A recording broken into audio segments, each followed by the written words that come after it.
Negative thoughts, they're there. The question is, what are you going to do about it? Welcome back to the Infinite Cup Podcast. I am your host, Robert Breton. Now, negative thoughts exist, right? You're not going to get rid of them. I'm probably the only meditation teacher to ever tell you that you are never going to get rid of your thoughts, right? This is so cliche and it just drives me crazy how many people think they can remove their thoughts, right? Meditation teachers, people, whatever in the spiritual community are always talking about clearing your mind and removing your thoughts. This is not going to happen. I'm sorry to break it to you. It's not going to happen, right? Think about this. Let's replace the word thought with energy, right? Because at the core of that thought, it's just energy. Now, can you really get rid of that energy? Can you just turn it off? Is it going to go away? I don't think so. You are energy. You're going to have more thoughts. That's not the issue. The issue is when it channels that direction, right? When it gets into a thought process or idea that you're not comfortable with, then we suffer. Then the negative issue happens over and over again, usually a breakup, right?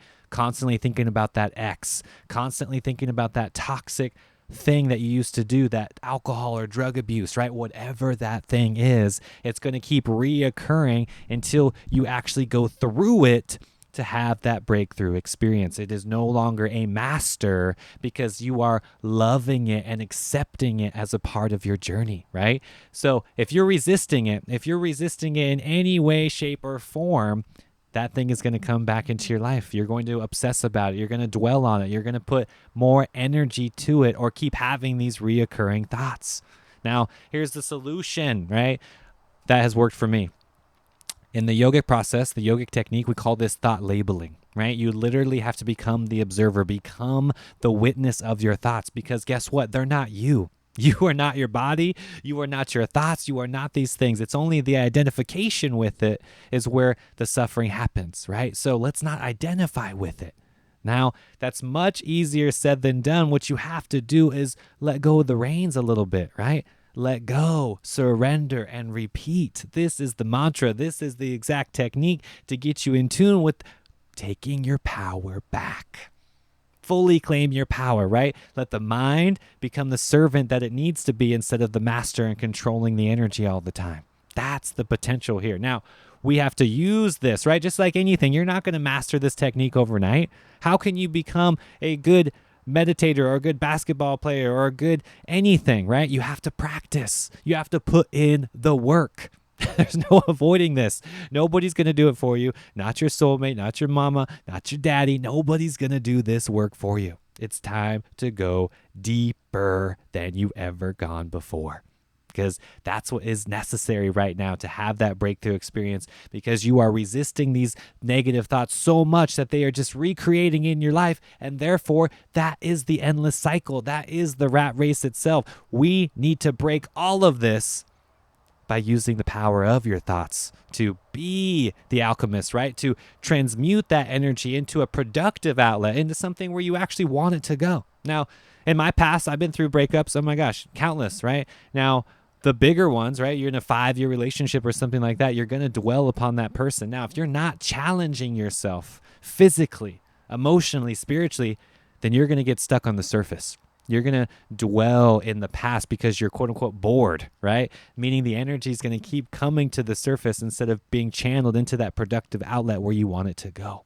Now, I myself am a very performance-based person, and my last breakup, 5+ years ago now, I had to become an athlete, basically. I was riding my bike 15, 20 miles a day, doing hundreds of push-ups, right? Pull-ups every single day. I didn't even have a gym membership, I'm just bringing examples how myself, personally, channeling this energy, right? Those negative thoughts are going to keep reoccurring. As soon as it happened, I would stand up, I would go outside, I would get on my bike, and I would go for a ride, right? Put that energy into some motion. You see, because right, wherever your energy is, right, wherever your attention is, energy flows, right? So it's something like, think about it. All you have to do is put that energy into a place where you want it to go. Now, again, these are just words, and you have to put this into an action, right? Key word here is action, karma, yoga. Do the action. If you don't do the action part, you get stuck in the mind. All of that energy just goes to the mind. And It's so much easier to just be in that active state. And it doesn't have to be like me in a performance base. You could be channeling that energy to creating content or making, a journal, right? Writing stuff down, channeling these emotions, channeling this energy, flowing. You see, because the resistance is what creates the suffering. So step 1, right? Be the witness. Catch yourself, because when you feel that resistance coming on, you know what's going to happen. So you have to catch yourself in the moment. Then you can apply this technique, which is channeling that energy, right? You first label the thought like, wow, why am I worrying about my ex right now? Why am I thinking about her so much today? Why am I thinking about him? Man, this sucks. I'm missing out on the magic of the moment, right? Then you channel that energy. Wow, I'm going to go in the kitchen and cook a beautiful, healthy meal right now. Or, wow, it's such a beautiful day. I'm going to go outside and enjoy this. I'm going to go grab my skateboard. I'm going to go for a hike. I'm going to really enjoy this because that's what I want to do. That's what my heart is telling me to do. You see, if your mind is so busy telling you and guiding you and being the master of your life, how can you have time to listen to the heart? That's the true magic. That's what we are here to do, to bring that heart forward. That's what this great awakening is all about. Saying no to the mind, right? Overriding it. This is called the override mechanism. You have to override those thoughts, right? Identify with the heart, the true you, which is infinite, because again, you are not your thoughts. You are not this body. You are not your thoughts. You don't even identify with them anymore because that's not you. What you are is this infinite being, this cosmic light being. You are a part of this great awakening, and it's time to use those gifts. Channel all of those negative thoughts, all of those negative emotions. Bring it. Use it as fuel. Be grateful for it. You see, because if you're like, oh, this is a bad thought. She sucks. He sucks. Oh, my God. I don't want to worry about my ex anymore. Oh, my God. Right? If you're having those types of thoughts, it's just going to keep coming because it's that resistance that's creating the fuel, the motion of the wheel turning in your mind. The only other option is to love it, to be grateful for it, to embrace it all. Be like, yes, I went through that relationship. I learned so much. I learned who I didn't want to be with for the rest of my life, right? You don't want to be with that person anymore, right? Sever those ties. Let it go. And then you can move on to the next level. You see? And this has nothing to do with the person as far as the physical being, because now it's in your mind. Now this is transmuted all things physical, and it's controlling you, and it's not even real anymore. Really? That's the power of the mind itself. You see, it's controlling you, and it's not even a real thing.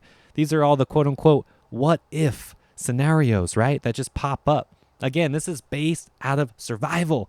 You are not here to survive. You are here to thrive. It's time to go even deeper than you've ever gone before. And I know it's scary. I know it seems like it's all dark and gloomy. However, when you go through it and you see that light at the end of the tunnel and you feel it and you absorb it and you're just soaking in it, that's where the upgrade happens. And you can do it. I love you all.